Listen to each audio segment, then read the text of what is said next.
Hello，大家好，欢迎又来到我的频道《星星绕地球》，这里是星星。然后今天看我穿那么清凉呢，不是为了去度假今天呢，给大家讲一期马来西亚退休养老，讲讲马来西亚那边有多好。你为什么这一期想到跟大家讲马来西亚呢？是因为我之前是一个东南亚旅游爱好者，然后我特别喜欢东南亚那边，因为我喜欢热带。然后我当时是去马来西亚去了那个槟城，然后因为我想看看那种槟城，当时挑槟城的原因是它的它比较它的文化比较悠久一点的一个老城，然后它可能集聚了很多比较历史的沉淀，所以当时选择了去槟城，然后还选择去一个海边，然后当时没有去那种像热浪岛啊那些就是特别火的那种海边，我选择了去北卡威，然后北卡威它是一个也是蛮有特色的一个海滨城市，然后最后肯定是打卡了一下吉隆坡，就是它最现代化的那个 capital city， 它的首都。因为当时是去游玩，然后其实没有考察当地的房地产投资情况，或者说去退休自住的情况，然后但是当时在那里玩的感受就是觉得哇好便宜哦，然后在槟城一家特别有名的餐厅，然后应该是叫大树下，然后在那里感觉人民币几百块钱可以吃到你翻白眼，好好吃，真的超好吃，那个物价跟中国没得比，那跟美国更没得比了，而且那边的服务好，然后反正是我在那边说实在话我都没有喝过水，感觉出门就是喝他们那种马来西亚的旅游点的东西就是很有意思，我想讲一讲题外话。然后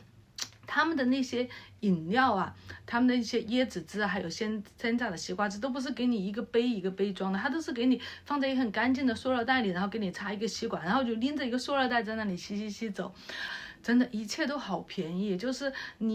我们在美国，就说在加州这边吃个饭，你就算一个人出去吃个饭，加上小费也要几十块钱，在那边不用给小费，什么东西都是几美金算的。然后比如说你买个椰子干嘛的，都是一两美金，然后什么吃榴莲$10可以吃到你吐，然后吃个饭也不贵，就跟这边的消费真的没得比，比中国也便宜。然后这个只是作为一个旅游者的感受，然后在那边感觉真的是服务很好。然后什么小商贩都不缺，然后就很好玩。但是其实当时没有好好的去考察那边的，就是作为退休养老自住，或者说是作为投资的一个环境，房地产投资的环境是怎样。然后跟我的好朋友麦克，然后讨论，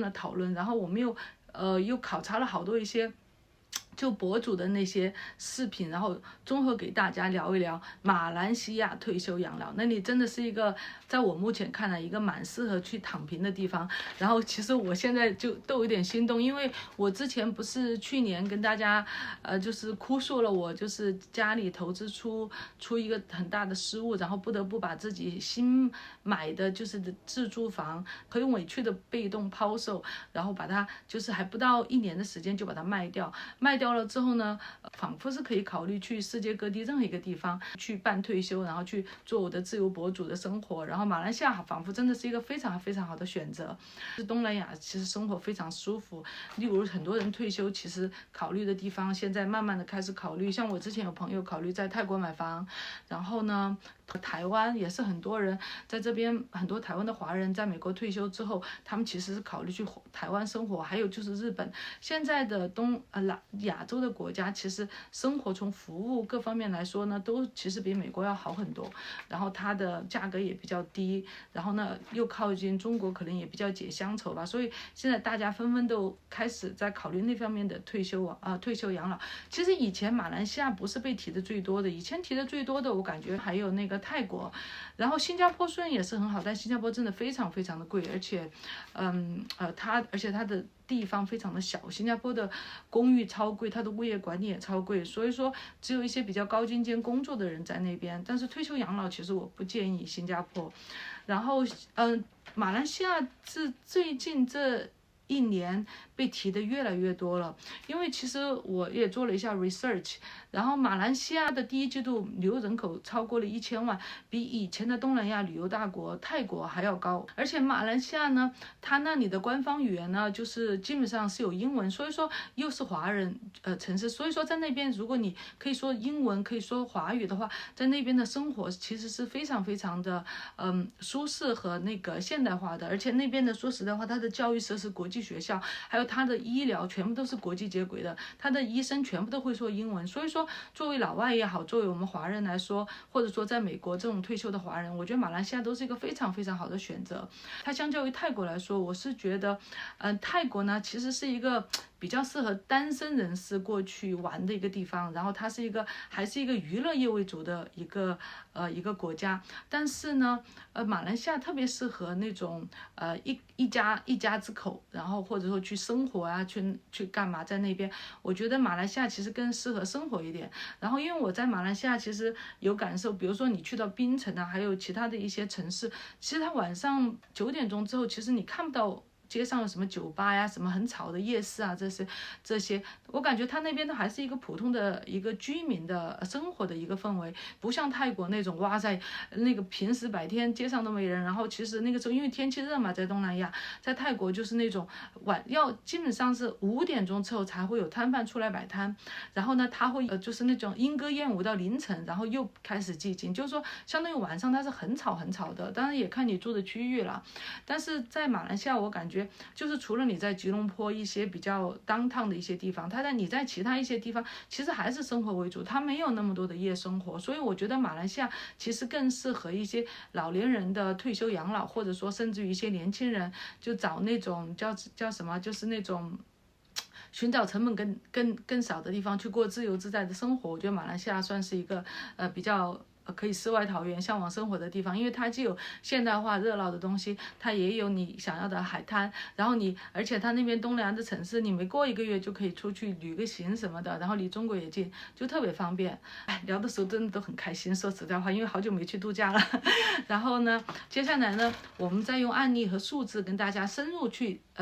谈一谈，在马来西亚退休养老它的实际数据是怎样的，看看有多吸引人。就是假如有一天你退休了，每个月养老金$3000，那你可能在加州你还在发愁，在加州就不用说了，加州肯定发愁。大家朋友看过我的视频应该都知道，我之前买了一个大概70-80万的新房子，而且70-80万说实在话已经是这里中产阶级买一个比较decent house的一个入门级别了。然后我1个月的房贷就是我还是40%的当配，然后我1个月加上房贷还是加上其他我必须要付的费用，就算我不吃饭不出门，所有的费用基本上都要$5000，然后再加上如果说你还有父母啊，或者说还有小孩啊，还有爱人，就是那些花费加起来，你肯定是差不多要再加个$3000，8000到1万是 average， 我觉得一个你可以过的一个比较 decent 生活，一个 family 的一个平均开销在这里。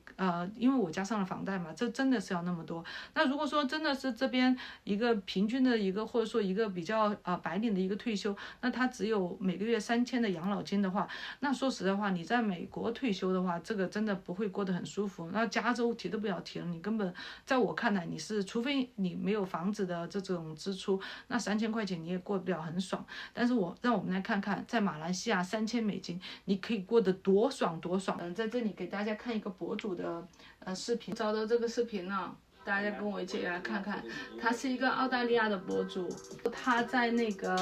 他以前是说他在澳大利亚租的房子，然后呢是一个公寓，然后又小又窄，然后他有一天就放弃了他在马来西亚的他放弃了他在澳大利亚的公寓，然后跑去了那个马来西亚吉隆坡那边，然后他的公寓才$614一个月，而且他的公寓是在那个吉隆坡双子塔旁边，是一个高级公寓。然后他就介绍他的进去的那些有非常好的 security， 然后每一层楼都还要刷这个门禁卡，就他的门禁卡就是每一层楼都是到每一层楼的，就跟高级酒店一样。他就是那种基本上在那个吉隆坡的那个双子塔旁边的那些高级公寓啊，全部都是那种像那种 service apartment， 都是有 security 啊，有清洁阿姨，而且他们那里的公寓真的我需要提一下，他在这个视频中大家可以看到，然后他介绍了这个高级公寓，然后不仅是楼下有 security， 然后呢有很好的那个 clubhouse 会所的这种设置，健身房啊，然后什么那个空中花园呐，还有无边际游泳池，然后各种服务。然后他的那个房子是一个 two bedroom 的一个公寓，他的客厅你可以看去，他的那个房子，其实我当时看到那个价格我都惊呆了，$614，然后而且是全包。像我们在美国租公寓，如果说你租这种像有 management 的公寓，都不可能给你包这种电器或者说是那个家具的。然后像那种全新，就是说我在北加州的时候租过，就像它这种 to B 的话，起码好一点的都要2000多，如果要更新一点的话，差不多都要3000多。每个月的价格是不包含那个不包含任何的家具啊、电器啊那些的。它的房子是一进去，它是整个电梯直达，它是一户，它是一梯一户的那种格局。这样的公寓，我只在上海静安寺以前看到过，那个是非常非常高级的公寓了，都是那种就是那种名流去住的。然后当时有年代感的，就是靳禹锡，一个美籍华人，他喜欢的那个他是做化妆品的，叫靳禹锡，靳禹锡就住在那里。然后当时我有一个花旗银行的那个高层的朋友住在那里，他们就是那种一户一梯式的，就是那个电梯是直接到你的那个 condo， 然后你下了电梯，然后直接就是你的玄关，你可以放鞋的地方，然后就是你的房子，就说那个电梯就是你那一户。所以当时我很吃惊，他的公寓相当于才$614，我觉得不算很贵，但是它却是一户一梯式的。然后进去了之后就是玄关，进去有一个小小的客厅，它的客厅不是特别的大，但是它仍然是很舒适的，就是视野很好。因为基本上它的那种高级公寓，你一出去它的视野都是可以看到双子塔。然后他的视频展示了他的那个卧室，哇，他的卧室真的是让我羡慕了。他的卧室是全落地窗的，然后真的超大。然后他除了一个大的卧室，还有一个小的卧室，然后可以做工作室，也可以做那种guest room， 或者说做佣人室都是可以的。然后他的浴室也是感觉也是蛮新的。然后晚上他有一个阳台，然后在外面可以看双子塔，所以说他就很激动的录了这个视频。然后他就觉得哇，真的太便宜了，在那边生活真的太好了。然后我也是觉得，而且他这个614是所有的全包，然后他的水电费好像是说他在视频中提到的，差不多就所有的加起来，加上空调啊乱七八糟的，可能就$100那个样子。所以说他在那边就生活的超级的舒服，然后健身干嘛的，然后就过得特别的开心。然后而且你说那边吉隆坡的那个市中心，他那个房子还是在市中心，然后你要去什么年轻的夜生活，你只要一上高层，上面就很安静，因为它楼层够高。然后呢，你要去各种夜生活呢也特别的方便。然后那边呢，公共交通也很方便。那个双子塔旁边的所有公寓都是离那个地铁是非常近的，所以他就在里面说，哇，真的太爽了。当时我当时看到这个房子，我也是觉得哇，真的好便宜。我现在租的是那种就是租别人房子里的一个房子，然后自己的卫生间，像这样的一个房子都起码是就我只住一个房间哦，就是不是像他这样完整的一个公寓，我都起码要好一点的都要接近$2000。像他这样$614还家具全包，哇，这种各种服务的，我觉得我在加州这边看都看不到。所以说准备收行李了，走吧。然后这是一个租房子的那个例子。然后还有另外一个博主也引起了我的关注，然后她是一个女孩子，然后她是以前在投行，然后在美国工作，然后她后来呢是因为那个 H1B 就工作签证的问题，然后在美国就待不下去，然后就去到了新加坡，大概好像是1年前还是多少，反正就到了马来西亚发展。然后去了马来西亚之后，感觉就到了她的那个活成了他的人生高光，人生巅峰。然后他现在马来西亚呢，刚买了一个那个在他们那边叫做 Disa Park City， 就是在马来西亚当地人就知道。然后因为他下面很多马来西亚的当地朋友在他那个视频下面留言，就是 Disa Park City。然后我其实也听过这个小区，它相当于是吉隆坡，就是马来西亚吉隆坡发展的最好的一个小区了。然后其实当博主介绍这个小区的时候，我一下子就对标到，因为它是一个后来新发展的小区，其实在几年前那个地方是一片荒芜。然后当时我看这个博主视频就介绍那个地区的时候，我一下就对标到像以前我们深圳的那个后海那边，它的发展特别像后海，所以很多的那种高级住宅也都是在后海。然后这个就作为后话，我在比较那个后海的那个公寓和这边。然后回来说这个女生，然后这个女生和她的老公和她的一个儿子，然后现在就在马来西亚生活。然后呢，就说他在介绍一下这个博主，就是他们在马来西亚生活，他的儿子呢在马来西亚就上的是国际学校，而且呢，她跟她老公每个月都出国旅行一趟，她的出国就东南亚那些国家嘛，就很方便，就在附近，每个月都出国旅行一趟，然后每年呢还要回英国，然后回中国，然后他们一家3口，然后而且他们住的房子就是那种最高级的、最富人区的一种生活，然后他们这样的生活呢，他们 average 每个月的平均支出才$4000的朋友，$4000连我的房贷都没有 cover 掉。我还过着苦哈哈穷人的生活，人家拿着$4000已经在马来西亚过着顶级富豪的生活了，都爽死了。然后接下来我们也看看他的视频，然后呢给你们介绍一下他这个视频呢，就是开箱他刚在Desa Park City 在马来西亚吉隆坡发展的最好的社区，他刚刚买的一个 condo， 然后他那个 condo 的面积呢是2000尺，那个小区的名字叫做 Park Place，Park Place 是一个蛮高端的一个建商做的小区，然后我们可以跟着他的视频来看一看他的那个小区的设施有多好。他拍这个视频就是给大家 show off 一下他的小区设施，然后我们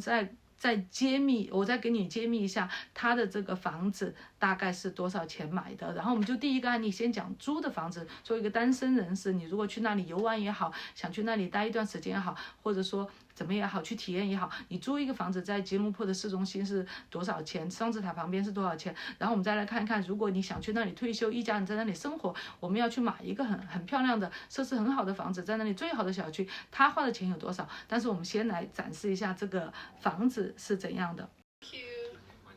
好，你看这个视频就是讲这个博主，然后呢跟他的先生，然后第一次去拿房，就是第一次去开箱他们新买的这个 condo。感觉看到这个的时候呢，立刻让我想起当时那个深圳后海的那个公寓。当时我深圳的一个做建筑设计师的老板，然后他发家之后呢，就在后海呢买了一个高级的公寓，然后他的公寓呢100出头的那个平方米，就是1000多尺那个样子，刚刚1000尺那个样子。然后在那边的房子就是真的是豪的，它基本上都是上亿的豪宅，然后最小的户型都是几千万。我记得他当时花了3000万那个样子吧，我不记得具体价格了。然后买下了那栋房子，我当时去看它里面的那种公共的设施和那个里面的那种高端的程度，就跟这个视频里这个投行工作的博主是差不多的。然后现在这个投行的博主就已经去马来西亚，然后躺平了。然后因为他就说他辞掉了自己在投行的工作，去马来西亚在那边去躺平，然后过着很舒适的生活，做博主，就是那种过着他的那种 free lifestyle， 然后就很多人羡慕的。所以他就一直在 share 他自己在那个马来西亚的生活呀，在那边的这些居住、念书、买房子，还有甚至于医疗的一些感受。然后在这个视频中间，我们就可以看到小区的设施是相当高级的，然后各种设施都一应俱全，然后外边的植被也很好。然后呢，它相当于它的 clubhouse 在1楼，就有一种半开放式的一个 clubhouse， 就是一个会所的形式。然后在空中花园10几楼层，它还有一个 clubhouse， 里面所有你可以想得到的设施都有，包括还有钢琴室、舞蹈室，然后卡拉 OK， 那无边游泳池也是在空中。好像在马来西亚，它基本上所有的公寓，它的那个都有 infinity 的那个 pool， 它的无边游泳池，而且一般都是放在空中花园，让你可能有更好的视野啊，而且还有小孩子的那种娱乐室也是在里面的。然后健身房就不用说了，各种设施都是最现代的，而且都是用的最好的品质的一些名牌。然后所以在那样的地方给我的感觉是，你一家人在那里生活，你几乎都可以不用怎么出门了，就在那里面就已经很开心了。然后在这里其实还是回到这里，就说那个房子有多好，我们在这个视频中也看得到了。然后呢，我们要聊的是它的价格。然后它的博主这个房子我刚才已经提到了，是2000多尺。然后呢，它的物业管理费呢是根据它的面积来的。然后博主有提到，它的2000多尺的物业管理费，包括所有的这些它可以享用的公共设施，一个月才才200美金那个样子。我的物业管理费，朋友们看过我视频的朋友们应该有知道，我那个房子也没有一个非常普通的 clubhouse， 而且还要开车过去，不是在自己家楼下。我其实在那里住了接近1年，我只去 clubhouse 去过2次而已。然后呢，我的物业管理费就有200多美金，跟他的物业管理费是完全平齐的，就一样多，而且他们基本上是没有任何服务的。我当时觉得哇塞，马来西亚的服务真的好便宜哦，不仅比美国便宜，还比中国更便宜。我朋友买的跟他就是一样品质的房子，他是在吉隆坡最好的新区，然后我们那个房子，我们朋友的那个房子就是在深圳后海最好的新区，就是完全可以类比。但是他的房子，我现在给你开箱一下他的房子的价格，他的房子只要40-50万美金，只用40-50万美金，她和她老公住的完全是富豪的区域，富豪的房子，最好的服务。然后呢，40-50万在我们加州买个什么呀？你可能跑去 Riverside 一个非常非常远的地方，或者说在风塔拉大风刮的地方买一个新一点的房子，但是都非常非常的偏远，而他那里交通非常方便，非常方便。他外面的那些 infrastructure， 它的那个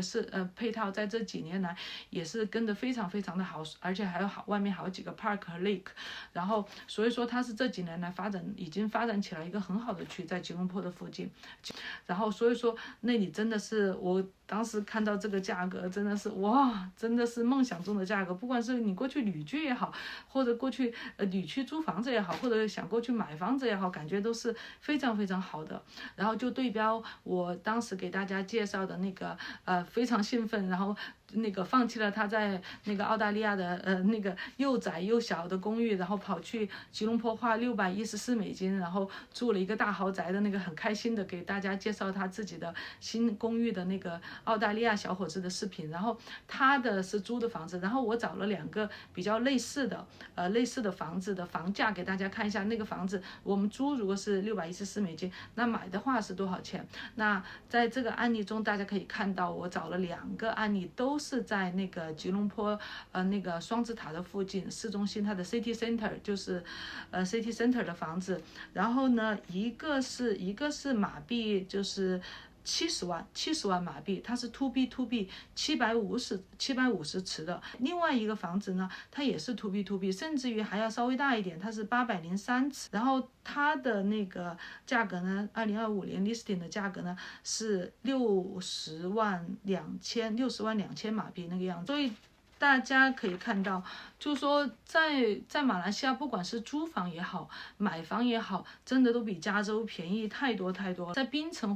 的价格跟吉隆坡其实差不太多，在槟城或者吉隆坡这种高层的海景房，然后呢1居室的公寓，1个月真的是差不多500到800美金就可以住到，甚至于2居室你都可以这个价格住得到。因为那个那个澳大利亚的人，他其实就是一个2居室，只是一个房间小一点而已。而且 Infinity 无边游泳池、健身房、24小时保安，而且所有的家具电器全部都是打包在租金里面的。然后买房，大家也从我这2个案例中也看得到，买房也便宜很多。一个2居室 to B 的公寓60-70万的马币，折合起来就差不多15到20万美金，你就可以全部拿下来。而且大家可以看得到这个广告上提的，他们都是零首付，然后真的是差不多是一个加州车库的价格。然后这里忘了跟大家介绍，我背后的这几张照片呢，其实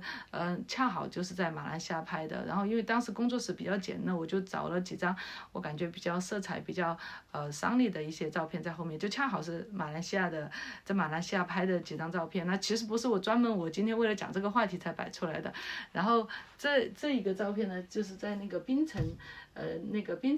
那个香格里拉酒店，槟城的香格里拉酒店的那个酒店的私人海滩拍的。当时觉得哇，那个背景真是超美的。然后这张照片呢，是在我在吉隆坡的时候，就是开飞机然后绕双子塔的时候下飞机，然后拍的一个照片。然后我是真的开飞机绕过双子塔的人哦，不要小看我。好啦，然后那这期视频就跟大家聊到这里了，谢谢大家的观看。OK 了，咱们就是卖点关子，然后有些干货留着，下期见，拜拜。